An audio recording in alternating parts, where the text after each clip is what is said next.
جو ہے اس کو ہم آگے بڑھا سکیں. اب ہوتا یہ ہے کہ کسی وجہ سے اگر ان جگہوں پر انفیکشن داخل ہو جائے تو وہ ایک دائمی نزلے کی شکل اختیار کر لیتا ہے. اس کے علاوہ مختلف چیزیں یہ ہیں کہ ناک کے اندر پالپس ہو جاتے ہیں، وہ بھی ایک بڑی وجہ بنتے ہیں. اور کچھ لوگوں میں قدرتی طور پہ DNS ہوتا ہے، ڈیویٹڈ نیزل سیپٹم، اس کی وجہ سے بھی ایسا ہوتا ہے. اچھا، میں حکیم صاحب کو شامل کرنا چاہوں گا.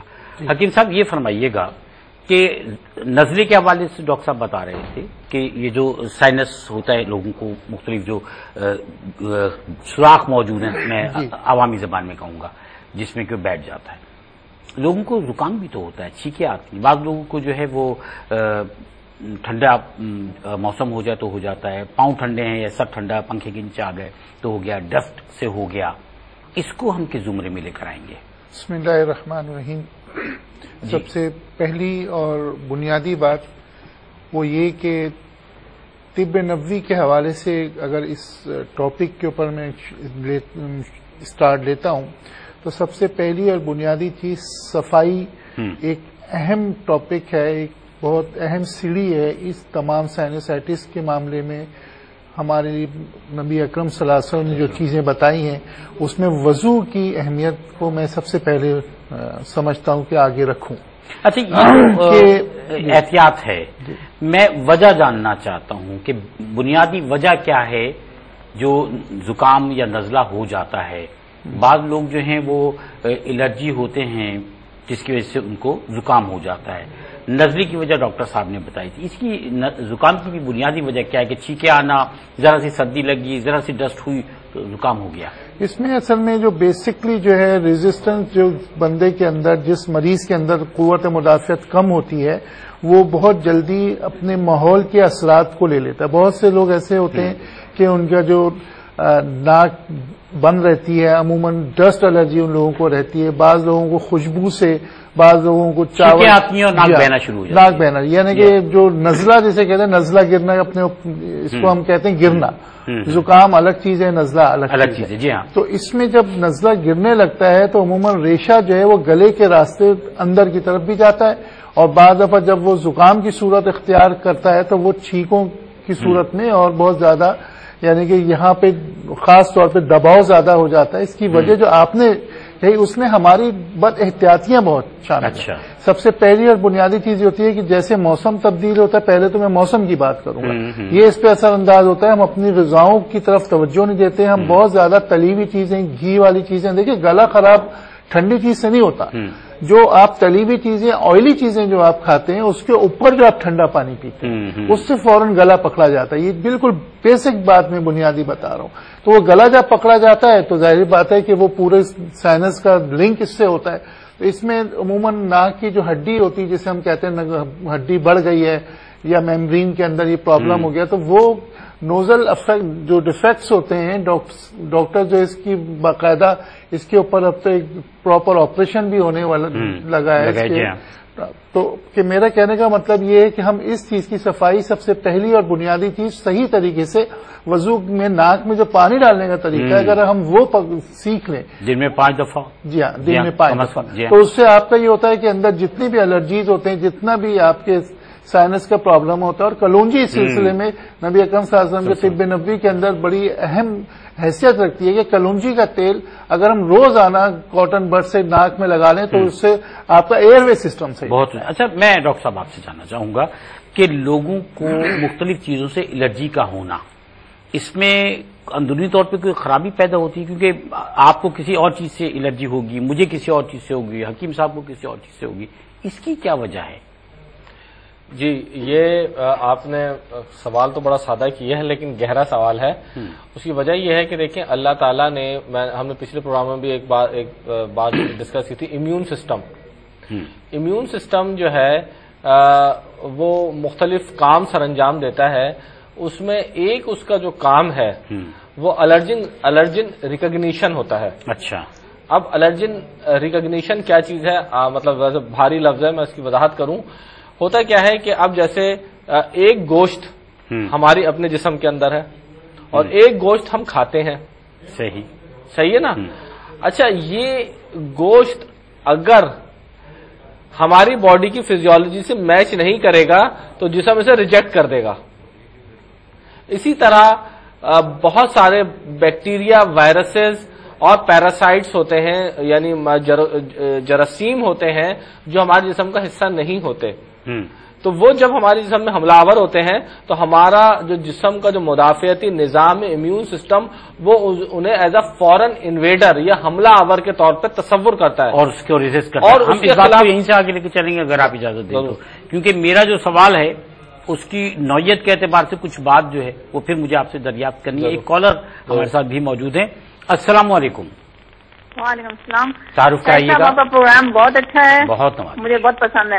بہت نماز. تعارف. اور میں 3 میرے کوشچن ہیں آپ سے. آپ نے اپنا تعارف نہیں کروایا. سوری، میں مسز فاروق اٹک سے بات کر رہی ہوں. جی ماشاءاللہ، فرمائیے گا. جی، مجھے طب نبی سے بہت خود لگاؤ ہے. میں کچھ لوگوں کا علاج ہیپاٹائٹس اے بی سی کا جو ہے طب نبی سے کر سکتی ہوں. کڈنی فیلئر جو ہے پیشنٹ، ان سے میں پوچھنا چاہ رہی تھی. میرے پاس اس کا بہت اچھا علاج ہے کڈنی فیلئر جو پیشنٹ ہے، ان کے پاس بھی ہے کوئی؟ اور دوسرا میرا سوال یہ ہے کہ ان کی اسلام آباد آنے کی تاریخ کب تک ہے، یہ ہمیں اس کے بارے میں انفارمیشن دیں. اور جونکوں کے ذریعے یہ علاج کرتے ہیں نا جو جامع، کس کے ذریعے جونکے لگاتے ہیں؟ نہیں، جونکے لگا کر نہیں کیا جاتا، بلکہ اگر آپ ہمارے سیٹ کو دیکھیں تو ہمارے سیٹ پر آپ کو مختلف جگہوں پر ہجامہ ہوتا ہوا نظر بھی آئے گا جو یہاں پینیفلیکس پیچھے لگے ہیں. پہلا جو سوال آپ کا تھا وہ ایک دفعہ پھر آپ دوہرا دیں، کیونکہ وہ میں نہیں سمجھ سکا کہ کس چیز کا علاج آپ کے پاس ہے. ان کے پاس علاج ہے تو آپ کے پاس کیا علاج ہے وہ فرمائیے. اچھا جی، کال ڈراپ ہو گئی ہے. ایک دفعہ پھر اگر ہو سکے آپ جوائن کر کے جو بات ہم آپ سے پوچھ رہے ہیں وہ ضرور بتائیے. ہو سکتا ہے آپ کی کسی بات سے کسی کا بھلا ہو جائے. باقی آپ کے سوالات کے انشاءاللہ ہم جوابات دیتے ہیں. ایک چھوٹے سے وقفے پر ہم جا رہے ہیں. ناظرین کرام ہمارے ساتھ رہیے گا. ہم ایک دفعہ پھر آپ کے ساتھ ہیں. ہمارے ساتھ ڈاکٹر آصف احمد موجود ہیں. ہمارے ساتھ حکیم سید عبدالباسط صاحب تشریف فرما ہے. اور پروگرام کا یہ آخری سیگمنٹ ہے. انشاءاللہ آپ کی کالز کو بھی پروگرام کا حصہ بنائیں گے. میں 2 سوال آپ سے پوچھنا چاہ رہا تھا. ایک ہمارے ناظر جو ہیں انہوں نے ہم سے، ہمارے مہربان نے یہ پوچھا تھا کہ وہ جو تھا کہ ان کو ٹائیفائڈ ہو جاتا ہے بار بار، وہ ہماری بہن سے انہوں نے پوچھا تھا. اور ایک بہن نے یہ پوچھا تھا کہ ہیپاٹائٹس کا آپ کے پاس ہجامے میں کیا علاج ہے؟ ہیپاٹائٹس کا تو علاج الحمدللہ رب العالمین بہترین علاج ہے. اور آپ نے دیکھا بھی تھا، ہم نے ایک دفعہ پروگرام میں بھی لائے تھے. تو جو اے بی سی سب کا ہے، اللہ تعالیٰ کے حکم سے سب کو اختیار کرنا چاہیے. اللہ رب العزت سب کو فائدہ دیتے ہیں. ٹائیفائڈ کا جہاں تک تعلق ہے وہ یہ ہے کہ ان کا ہجامہ ہوگا تو جو ڈیزیز پروسیس ہے وہ انشاءاللہ ایویکویٹ ہو جائے گا اور اللہ نے چاہا تو ان کی جان چھٹ جائے گی. ایک جو سوال آپ نے کیا تھا الرجن کے حوالے سے وہ بھی ادھورا رہ گیا تھا، اس کو کوئکلی میں جواب دے دوں کہ دیکھیں جب جو ہماری باڈی کا جو امیون سسٹم ہے بہت ساری چیزوں کو ریکگنائز نہیں کرتا اور کبھی کبھی بنیادی طور پہ انسان کے جسم میں کمی ہوتی ہے پیدائشی طور پہ، تو وہ الرجن جب آتا ہے وہ ریکگنائز نہیں ہوتا، وہ as a allergen he react کرتا ہے اور بہت ساری چیزیں ہمارے امیون سسٹم ہینڈل نہیں کر پاتا. اچھا، یہ کچھ غذا کی وجہ سے ہوتا ہے؟ میں حکیم صاحب سے پوچھ لیتا ہوں. جی جی، کیا ایک آدمی جو ہے اس کو کسی اور وجہ سے الرجی ہو رہی ہے، دوسرے کو کسی اور وجہ سے ہو رہی ہے، کیا یہ اس میں جو ہے وہ ریزسٹنس کے علاوہ کیا غذا کا بھی عمل دخل ہوتا ہے؟ جی بالکل. ہر انسان کے اندر بہت سی خامیاں ہوتی ہیں. بعض لوگ جو ہوتے ہیں گندم سے الرجی ہوتی ہے. اچھا، ٹھیک ہے نا. بعض جو ہے ان کو ملک سے الرجی ہوتی ہے، جتنے بھی ملک سے ڈیری آئٹم ہوتے ہیں ان سے الرجی ہوتی ہے. تو یہ مختلف چیزیں ایسی ہوتی ہیں کہ اللہ تعالیٰ نے جو نظام بنایا ہے اس میں سے 90% تو لوگ جو ہے وہ فکس ہوتے ہیں اس نظام کے اندر، لیکن 10% ایسے لوگ ہوتے ہیں وہ کسی نہ کسی سے، کئی میرے پاس پیشنٹ ہیں وہ کہتے ہیں زندگی گزر گئی ہم تو چاول سے الرجی ہے ہماری. اور کچھ سائیکولوجیکل سائیکولوجیکل نہیں، وہ تو چونکہ وہ کھاتے ہیں تو اس کا ہم بتا دیں آپ ایسی دوا دیجئے کہ ہماری اس سے ختم ہو جائے، تو ہم ان کو ریزسٹ بڑھانے کی دوا دیں. اچھا ڈاکٹر صاحب، جیسے ڈاکٹر صاحب کہہ رہے ہیں کہ ریزسٹ آپ کی قوت مدافعت ہوگی، آپ کے اندر امیون سسٹم لڑتا ہے اس چیز سے، وہ اگر آپ کی قوی ہوگی، وہ قوی کرنے کے لیے طب نبوی کے اندر سب سے اچھی چیز سفر جل ہے. حضور اکرم صلی اللہ علیہ وسلم نے فرمایا کہ سفر جل کے اندر اس کو پیغمبروں نے بھی استعمال کیا ہے. 70 آدمی کی قوت ہوتی ہے اگر سفر جل استعمال کیا جائے، 30 گرام صبح 30 گرام شام. اچھا، یہ حکمت والی دوائیں ہوتی بھی ذرا سستی ہیں. جی ہاں، سفر جل تو خاصا مہنگا ہے. اچھا مہنگا ہے، میں اسی لیے یہ جاننا سفر جل کو بہی کا مربع بھی کہتے ہیں. وہی تو میں نے دیکھی ہے سر، اس کا مربع بنتا ہے تو مہنگا ہوتا ہے، وہ سیب کی طرح. جی ہاں بالکل سیب. میں ڈاکٹر صاحب یہ جاننا چاہ رہا تھا کہ کہتے ہیں کہ یہ جو موسمی پھل ہیں یہ کبھی نقصان نہیں پہنچاتے. عام طور پر یہ تاثر ہے. تو جب موسمی پھل نقصان نہیں پہنچاتے تو موسم کی تبدیلی کیسے نقصان پہنچا دیتی ہے؟ یہ بھی تو نیچرل ہے. دیکھیں موسم کی جو تبدیلی ہے، موسم کو جو پھل ہے یہ تو علیحدہ، موسم کی تبدیلی کا حل موسم کے پھل میں رکھا ہے اللہ نے. کیا بات ہے، ٹھیک ہے نا. ٹھیک ہے. اور جب انسان اپنے آپ کو ایکلیمیٹائز نہیں کرتا، ایڈجسٹمنٹ نہیں کرتا، اب سخت سردی کوئٹہ کی چل رہی ہے کراچی میں اور ایک آدمی ٹی شرٹ پہن کے باہر نکل رہا ہے تو لامحالہ اس پہ اثر ہوگا. آپ اپنے آپ کو ایکلیمیٹائز تو کریں، اپنے آپ کو پروٹیکشن کے اندر تو لائیے اور موسمی پھل بھی کریں، تو تمام چیزیں کرنا پڑتی ہیں. اچھا موسمی پھل جو ہے وہ سستا بھی ہوتا ہے یقیناً، کیونکہ وافر مقدار میں. دیکھیں یہ نہیں اس میں ڈاکٹر ایم سوری میں یہ ایڈ کروں کہ موسمی پھل ہمارے چچا پھپھی نانی یہ ان کے ساتھ مسئلہ ہے کہ یہ کسی گلے میں درد ہوگا نا کینو مت کھانا. کینو، ارے بھائی خدا کی قدرت نے کینو تو ابھی بھیجے ہیں دسمبر میں، آپ کینو لازمی کھائیے، اس میں وٹامن سی کا ہوتا ہے because the vitamin C is the cement of the body. آپ جب وٹامن سی کی انٹیک زیادہ لیں گے ایک بار درد ہوگا، دوسرے کینو میں درد ہوگا، تیسرے کینو میں آپ کا گلے کا درد بھی چلا جائے گا. یہ اللہ کا نظام، اس سے مت لڑیے. اچھا یہ بتائیے گا کہ کس موسم میں کس طرح کے وٹامنس کی زیادہ ضرورت ہوتی ہے؟ یہ جو فروٹس کے ذریعے، پھلوں کے ذریعے ہمیں مختلف جو قوتیں مل رہی ہیں، ان میں کس کی ضرورت کس موسم میں زیادہ ہوتی ہے اور کون سے پھل ہیں جو وہ ہمیں پرووائڈ کر دیتے ہیں؟ دیکھیں یہ تو بڑا اس کا طویل جواب ہوگا. اس کا سب سے آسان ٹیک ہوم جواب یہ ہے کہ جو وٹامن جس زمانے میں انسان کو درکار ہوگا وہ اس زمانے کے پھل میں موجود ہوگا. جیسا بھی حکیم صاحب نے کہا، انہی کی بات کو میں سیکنڈ کروں گا کہ وٹامن سی سردیوں میں بہت زیادہ ریکوائرڈ ہوتا ہے. تو وہ کینو میں، گریپ فروٹ میں، آج کل میں خود اپنی بات بتا رہا ہوں، روزانہ نہار منہ گریپ فروٹ کا ایک جوس پیتا ہوں، پورا ایک گلاس پیتا ہوں، اور یقین جانے جو میری تھکن تھی وہ ختم ہو جائے. وہ میں روزانہ 100 کلومیٹر گاڑی چلاتا ہوں، پورے شہر میں گھومتا ہوں، لوگوں کو دیکھتا ہوں، لیکن بہت اچھا اپنا فریش محسوس کرتا ہوں. یہ سب اللہ کا نظام ہے. دیکھیں ہم نے اللہ کے نظام کے ساتھ بہنا ہمیں سیکھنا. ہم کیا کرتے ہیں، ہم وہ ٹراؤٹ مچھلی بن گئے کہ ہم اللہ کی اس کے خلاف چل رہے ہیں. لیکن آپ یہ دیکھیے نا، وہ بھی تو خیر نیچر کا حصہ، اللہ تعالیٰ نے اس کا نیچر یہ رکھا ہے کہ اس میں اتنی طاقت رکھ دی ہے مچھلی ہم انسان دریا کی مخالف سمت چلتی ہے، لیکن ہم انسان ہے وہ مچھلی ہے. ہاں تو یہ فرق ہمیں رکھنا چاہیے کہ جو جس کا کام ہے وہ اسی کو کرنا چاہیے. اصل میں دیکھیں ڈیولپمنٹ جو چائلڈ کی ہوتی ہے، ڈیولپمنٹ ہوتی ہے، اس میں سب سے بنیادی چیز جو ہے ماں کی خرابی یہ ہوتی ہے کہ وہ اس کی ڈیولپمنٹ پیریڈ کے اندر اس کو چوائس والی چیزیں کھلاتی ہے کہ اس کو یہ چیز نہیں کھلاؤ ٹھنڈی ہے، یہ چیز مت کھلاؤ گرم ہے. ہر بچے کو 3 سال 3.5 سال کی عمر تک کے ہر چیز کا ٹیسٹ اس کے زبان میں ڈیولپ کرنا چاہیے.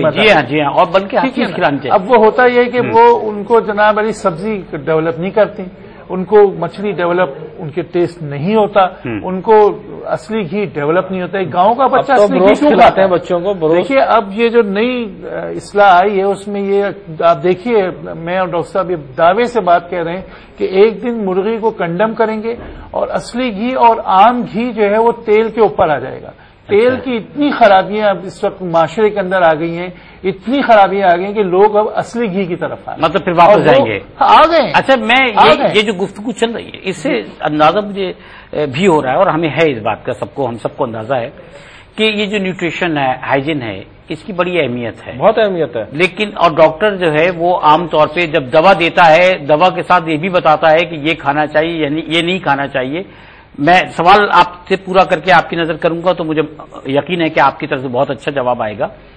ہمارے یہاں ایک عام آدمی کی اویئرنیس کے لیے یہ نیوٹریشن کا جو سبجیکٹ ہے، اس سلسلے میں کیا اقدامات نہیں ہونا چاہیے؟ ہم اس سلسلے میں یہ محسوس نہیں کرتے کہ بہت کمی ہے؟ دیکھیں یہ تو بہت ہی بنیادی بات ہے. صرف میں ایک چیز آپ کی نظر کرتا ہوں، جواب میں مختصر ٹائم ہے. اللہ رب العزت نے جب ہمیں پیدا کیا، مجھے اور آپ کو، تو ہم بہت چھوٹے تھے. ہم دوا کے سہارے بڑے نہیں ہوئے، صحیح. ہم نیوٹریشن کے سہارے بڑے ہوئے ہیں. صحیح. ہمیں ہماری مائیں دوائیں نہیں کھلاتی تھی، ہمیں ہماری مائیں کھانا کھلاتی تھی. تو نیوٹریشن سے آدمی کی گروتھ ہوتی ہے، ڈرگ سے نہیں ہوتی. اور صحیح نیوٹریشن جو ہے وہ ہماری گروتھ. بلکہ آج کل تو یہ کمپین چل رہی ہے کہ کچھ اور نہ دیں، کوئی دوا نہ دیں، کوئی ٹوٹکا نہ کریں، بچے کے لیے ماں کا دودھ سب سے بہتر ہے. جو اللہ رب العزت نے قوانین بنائے نا، فطری قوانین، میں یہی کہتا نا کہ ہمیں اس کے دوش پہ چلنا ہے، اس کے ساتھ چلنا ہے، جہاں اللہ کا فطرت ہمیں لے جا رہی ہے نا وہاں ہمیں جانا، اور اسلام کے اندر ان تمام عوامل کی بہترین رہنمائی ہے۔ ماں کے دودھ کی تعریف اسلام میں موجود ہے، صحیح، بچے کو کیسے نگہداشت کرنی ہے اسلام میں موجود ہے، کیسے سادہ غذا، کیونکہ جتنی غذا سادی ہوگی نا، آپ یاد رکھیں ابھی ایک ایسی بات ہے عام سی کہ میری گاڑی کے اندر سی این جی لگی ہے، لیکن میں اس سی این جی کے اندر ایل پی جی بھی ڈال دوں، پیٹرول بھی ڈال دوں اور سی این جی بھی ڈال دوں تو کیا ہوگا؟ اچھا حکیم صاحب، آپ کا تو یعنی حکمت جو ہے وہ سبجیکٹ ہی ایسا ہے، پھر ہم طب نبوی صلی اللہ علیہ وسلم کی جب بات کرتے ہیں تو وہ دوا کی بجائے غذا پر ہی تو منحصر ہے نا؟ دیکھیے آپ لوگ بھی غذا کی طرف لے کر آتے ہیں نا لوگوں دیکھیں کو؟ ہم جتنا غذاؤں کی طرف لے کر آتے ہیں اتنا کوئی بھی اور اسکول آف تھاٹ نہیں لے کے آتے۔ جی ہاں، میں وہی لوگوں کو یہی سمجھاتے ہیں کہ دیکھیے اگر ایک بکرے کا گوشت اگر بڑھا ہوا ہوتا ہے یا اس کی گروتھ ہوتی ہے تو وہ گوشت تھوڑی کھاتا ہے، جیسے ڈاکٹر صاحب نے کہا، تو وہ کھاتا ہے گھاس۔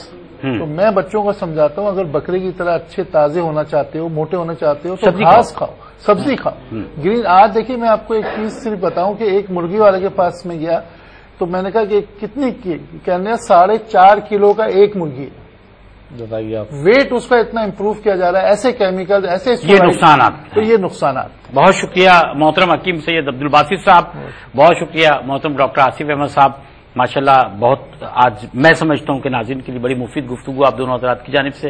ناظرین کرام، ان دونوں حضرات کے شکریہ کے ساتھ ہم آپ کا بھی شکریہ ادا کریں گے اور آپ کو ایک دفعہ پھر یہ بتاتے چلیں کہ اگر آپ ہجامہ کروانا چاہتے ہیں تو ہجامے کے لیے آپ کورنگی، کراچی میں کورنگی نمبر 5 کے قریب Memon industrial and technical institute ہے، وہاں آپ تشریف لائیے گا۔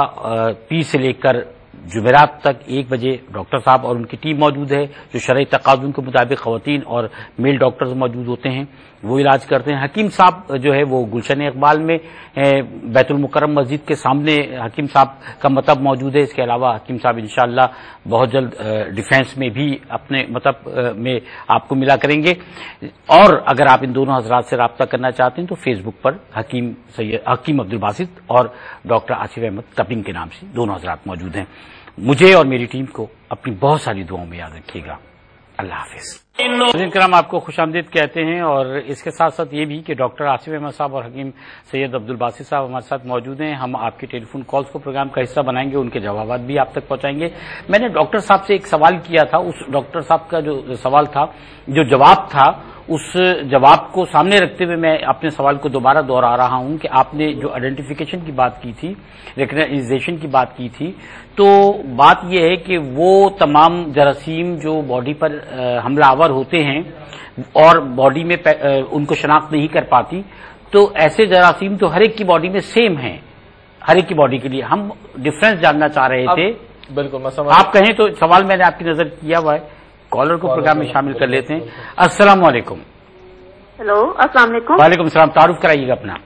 جی میں شازیہ بات کر رہی ہوں راول پنڈی سے۔ جی شازیہ، فرمائیے گا۔ جی میں نے لاسٹ ٹائم بھی آپ کو کال کی تھی، میری والدہ کا مسئلہ تھا، انہوں نے ہجامہ کروایا تھا، میں نے آپ کو بتایا تھا، انہوں نے اپنے گوڈوں کے مسئلے کے سلسلے میں کروایا تو تھا۔ آپ نے یہ بتایا تھا کہ ان کے پاؤں میں جو ہے وہ سختی آ گئی ہے، گھٹنے کے پاس نا وہ سخت ہوگی وہ جگہ نا، بہت پین کرتی ہے، اب اس کا کیا ہے حل؟ ٹھیک ہے انشاءاللہ شازیہ، آپ کو میں ابھی ڈاکٹر صاحب سے پوچھ کے اس کا جواب فوری دلوا دیتا ہوں۔ جی ہاں بالکل، ایک اور کالر ہے لیکن لیتے ہیں ان کو، پہلے ڈاکٹر صاحب مختصراً بتائیے گا کہ حل کیا ہے ان کا، شازیہ کا جو سوال ہے۔ دیکھیں اصل میں اس وقت آن ایئر مسئلے کا جواب دینا بڑا مشکل ہے، کیونکہ آلریڈی انہوں نے کسی سے ہجامہ کرایا۔ میں اس بات پہ کوئی میرا ذہن کام نہیں کرتا کہ کس نوعیت کا ہجامہ ہوا، کون سے پوائنٹ کنسیڈر کیے گئے، صحیح مقام پہ تھا۔ اب یہی ہے کہ اس وقت تو میں ان سے یہ کہوں گا کہ ایکس رے کرائیں اور ایلوپیتھک ڈاکٹر کو دکھائیے، اور دیکھیں کبھی اگر ہمارا کبھی اسلام آباد آنا ہوا یا آپ کا اگر کراچی آنا ہو تو پھر انشاءاللہ ملاقات کریں گے تو واضح طور پہ اس وقت ممکن ہو سکتا ہے۔ بتائیے، ایک اور کالر ہمارے ساتھ موجود ہیں۔ السلام علیکم۔ السلام علیکم۔ وعلیکم السلام۔ جی تعارف کرائیے گا۔ جی میں مسز امجد بات کر رہی ہوں۔ کہاں سے؟ جی لاہور سے۔ جی مسز امجد فرمائیے گا۔ جی سر، وہ مجھے اکثر ٹائیفائڈ بخار ہو جاتا ہے۔ اچھا اچھا، بات سمجھ میں آئی آپ کی؟ ٹائیفائڈ بخار، ٹائیفائڈ بخار اکثر ہو جاتا ہے؟ یہ 3-4 سال سے ایسے ہی ہے۔ اچھا آپ کا ڈائگنوسس ہوتی ہے اچھی طرح؟ دیکھیں ٹائیفائڈ کی جو ڈائگنوسس ہے وہ کلچر بیسڈ ہوتی ہے. کیا آپ نے کبھی بلڈ کلچر کرایا، اس کے اوپر سالمونیلا ٹائیفی جو ہے وہ گرو کرا، یا یہ محض ایک خیال ہے کہ ٹائیفائڈ ہوا؟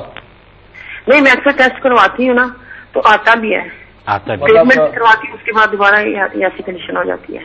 اچھا، آپ تو پوری مقدار میں اور مقررہ مدت تک دوا نہیں کھاتی کیا؟ کیونکہ ٹائیفائڈ پورا ٹریٹمنٹ کروا رہی تھی. اچھا، آپ نے فرمایا کہ 3 سال سے ایسا ہے، کتنے وقفے کے بعد ایسا ہو جاتا ہے؟ یہ 5-6 ماہ کے بعد ہو جاتا ہے. ہو جاتا ہے، انشاءاللہ آپ کو بتاتے ہیں. ایک اور کالر ہمارے ساتھ موجود ہیں. السلام علیکم. وعلیکم السلام جی. جناب تعارف کرائیے گا. سر میں مسکت سے بول رہا ہوں، شبیر احمد.